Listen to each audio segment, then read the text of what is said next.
David. David? What's your last name, David? D4. D4? Yeah. Spell it. DEFOOR. Okay, and your name? Timothy Russell. Timothy, and your name? James D4. Okay. Y'all, tell me what happened. Whoever. At first, we started in the backyard. Well, we went from in the backyard, and it sucked us into the creek. And from the creek, we just kept hitting trees, and it wouldn't rush up. It wouldn't put us up on the bank. It kept us in the middle of the creek, so we had nothing to do but just keep going. I mean, he jumped and, like, out. I freaked out a little bit, and I thought I seen land, so I jumped out, and like there was no land, and they got caught up on a tree. So I slowly made my way back to them, like almost drowned it in the water. But when I finally made it to them, like I didn't have enough strength to like even swim. They had to pull me up in the boat, and just kept floating. So what? So y'all got back in the boat, and how bad was the boat? You said there was quite a bit of water coming in. There was probably like a foot of water in the boat already. It was on the edge of sinking. By the time they got us, it was like it's probably under the water already. So how long were y'all floating down the creek? About 3 hours. Yeah, about What were you 3 thinking during this whole time? hours. I mean, Lord, I'm sure you didn't have please cell save phones us. with you, right? No, we didn't. What were y'all thinking this whole time? Well, we were thinking Hopefully that someone comes gets us. If not, we screwed. Did anyone know you were out there? no one but our my little brothers seen me go through, and then when we started going through, I was like, if we ain't back in 2 hours, tell somebody. And I guess they told somebody. Within 30 minutes.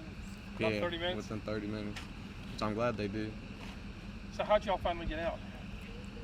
Slinky, the tow truck person driver with the airboat, we overheard it, like them starting it and getting it out, and we started yelling, and then they heard us, they yelled back, and then they finally found us going under the bridge on 59.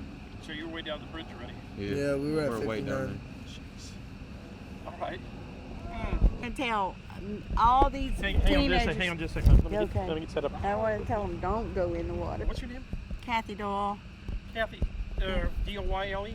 D-O-Y-L. D-O-Y-L. This is your grandsons? James D4 and David D4 is my grandson, and What do you Timothy. think about this whole thing? Oh, ridiculous, scared to death, praying, pray. That's all we did was pray.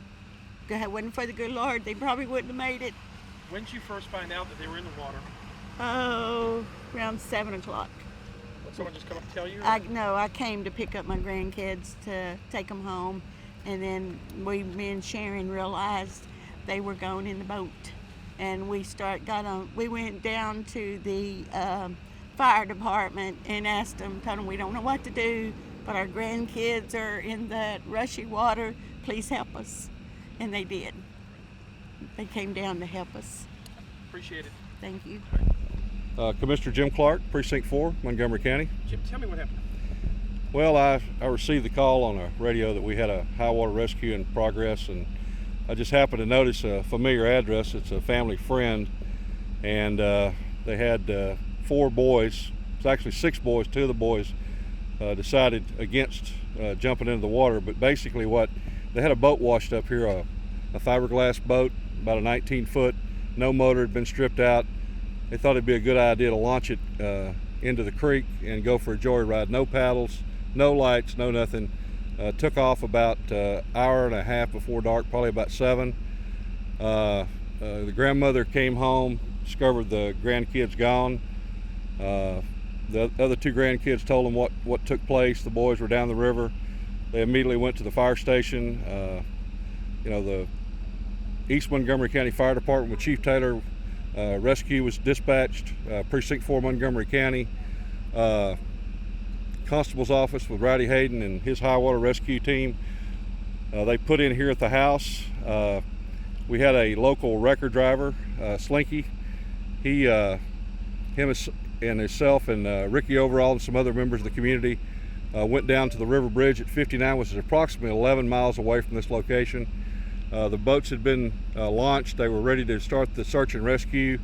We got the radio call that the boys had been found and were safe, and brought them back home safely. I made a post this morning to stay off the roads, but guys, watch your children. I mean, they don't make the best judgment calls sometimes, and this high water is very, very dangerous. This could have turned out a whole lot different had it have been a smaller boat, but I think through prayer and some hard work and members of the community coming together to help find these boys, and one of our law enforcement public safety officers. This turned out very, very different than it could have.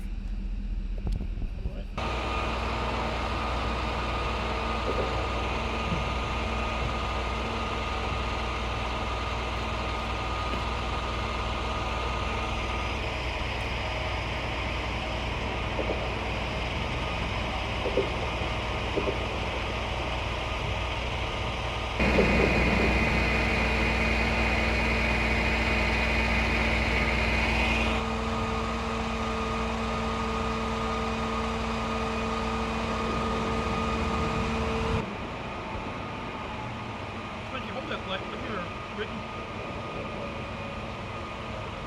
No, I'm not getting it.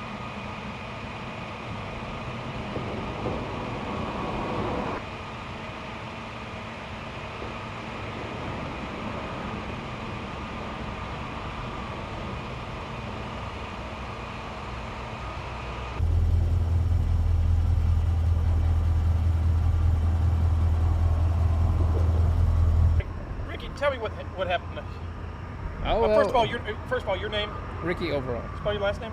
Overall. R-I-C-K-Y. R-I-C-K-Y. Tell me what happened tonight.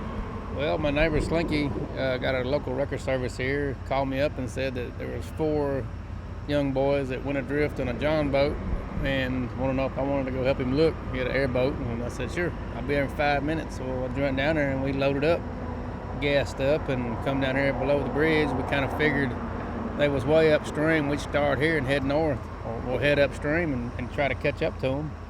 And it just so happens that we were only in the water for 5-10 minutes, and we were just trying to figure out how to get above the power line. The power line's pretty low in the water, and we was fighting through that, and we heard one scream. One of Slinky's drivers on the bank, and he says, man, I think I heard him. So I held onto a tree. We killed the motor, and I screamed, and they hollered back, help. And sure enough, it was them boys. So we were able to get over into the current and intercept them, and we threw them in the boat as fast as we could and brought them ashore. Just lucky. Tell me what that boat looked like. It was like an old 1972 model bass boat that had been stripped down, no motor, they didn't have a paddle, they didn't have nothing, no life jackets, they were just adrift. You said it was almost sinking too? Oh, it was barely drafting water by a couple of inches. It was a bad deal. What did the boys say when you got to them? Oh, dude, they didn't say much. They were near crying, you know. The youngest one, I think 12 years old, 2 older 17-year-olds, so they were just shocked. They had been adrift for about 2 hours, so they said they went into the water about 7:30. What y'all think spotting them that quick? Oh, we didn't know. We just figured that God kind of led us here to intercept them. I mean, how else do you know, they were way upstream, all the other people looking for them. How else do you just show up at the right spot at the right time?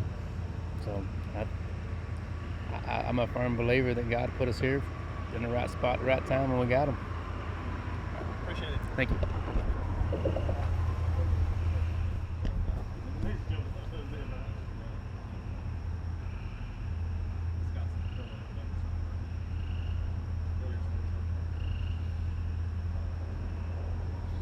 Your name?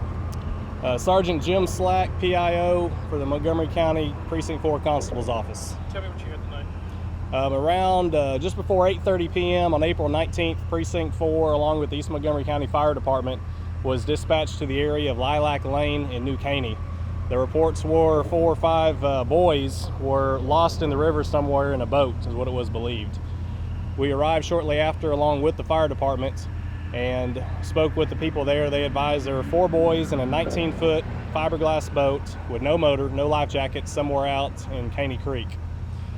Shortly after we launched our rescue boat and East Montgomery County Fire launched their boats, we got a phone call from dispatch that said a resident had launched his airboat and had located the 4 juveniles underneath the overpass of Highway 59 close to FM 1485. At that point, we had Precinct 4 deputies arrive on scene. They took possession of the children and took them back to Lilac Lane and safely reunite them with their family. And cut.